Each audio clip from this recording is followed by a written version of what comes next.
Thank you. Good morning, Chairman Comer, Ranking Member Raskin, and distinguished members of the committee. My name is Kimberly Cheatle, and I am the Director of the United States Secret Service. I appreciate the opportunity to appear before you today. The assassination attempt of former President Donald Trump on July 13th is the most significant operational failure of the Secret Service in decades, and I am keeping him and his family in my thoughts. I would like to offer my sincerest condolences to the family of Corey Comparator, a former fire chief and a hero who was killed in this senseless shooting. I would also like to acknowledge those who were injured in Butler, David Dutch and James Copenhagen, and I wish them a speedy recovery. I would be remiss if I did not also extend my condolences on the passing of your colleague, Congresswoman Sheila Jackson Lee. Ms. Jackson Lee was always engaged in the oversight of the Secret Service, and her passing is a great loss to this body. The Secret Service's solemn mission is to protect our nation's leaders. On July 13th, we failed. As a director of the United States Secret Service, I take full responsibility for any security lapse of our agency. We are fully cooperating with ongoing investigations. We must learn what happened, and I will move heaven and earth to ensure that an incident like July 13th does not happen again. Let me state unequivocally, nothing I have said should be interpreted to place blame for this failure on our federal, state, or local law enforcement partners who supported the Secret Service in Butler. We could not do our job without them. We rely on the relationships built over years of working together to secure events and conduct investigations. Our agents, officers, and support personnel understand that every day we are expected to sacrifice our lives to execute a no-fail mission. As witnessed on July 13th, our special agents shielded former President Trump with their own bodies on stage while shots were being fired. Selflessly willing to make the ultimate sacrifice without hesitation, I am proud beyond words of the actions taken by the former president's detail, the counter-sniper team who neutralized the gunman, and the tactical team who was prepared to act.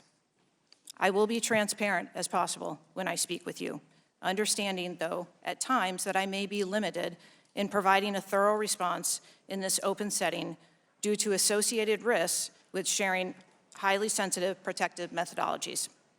I do not want to inadvertently provide you today with inaccurate information. Since January 1st, 2024, the Secret Service has successfully secured over 7,500 sites. Every protective advance comes with its own set of challenges and requires a customized mitigation strategy, including specific assets. Security plans are multi-layered, providing 360 degrees of protection.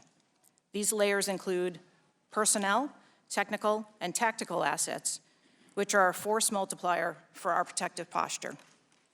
During every advance, we attempt to strike a balance between enabling the protectee to be visible and our protective requirements to be secure. I know this because I have spent 29 years in this agency. I came up through the ranks. I've secured events for every president since President Clinton, supervised on Vice President Cheney's detail, led our training center, oversaw all of the investigations and protective visits in the state of Georgia, supervised on Vice President Biden's detail, and the agency's entire protective mission during the Trump administration. The comprehensive advance process involves collaborative planning between our Secret Service, the protectee's staff, local law enforcement partners, and the level of security provided for the former president increased well before the campaign and has been steadily increasing as threats evolve. The security plan included a full assessment of the Butler Farm showgrounds to identify security vulnerabilities and craft a security plan for the protectee, attendees, and the public. Immediately following the assassination attempt, I directed the activation of my crisis center.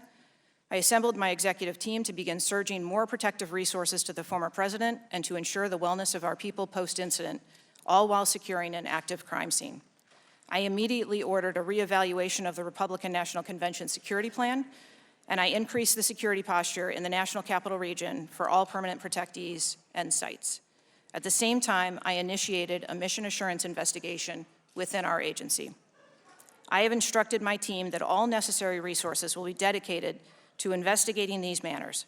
We will not rest until we have explored every option, and we will leave no stone unturned. But I want to be clear, I am not waiting for these investigations to be completed prior to making changes. Over the past 2 weeks, we successfully led the planning and execution of the 75th NATO Summit and the Republican National Convention. Over the next few months, we will implement security plans for the Democratic National Convention, the United Nations General Assembly, and have already begun planning and coordinating the 2025 inauguration. It is now more important than ever for the men and women of the Secret Service to remain resilient and to focus on what is necessary to carry out our critical mission. Our agency needs to be adequately resourced in order to serve our current mission requirements and anticipate future requirements. The Secret Service currently protects 36 individuals on a daily basis, as well as world leaders who visit the United States, like Israeli Prime Minister Benjamin Netanyahu, who arrived in Washington, D.C. today. The coming years will bring an unprecedented heavy protection tempo. I have no doubt that the processes that I have implemented during my tenure as director, in addition to my nearly 30 years of experience in this agency, have positioned the Secret Service to be stronger. Our mission is not political.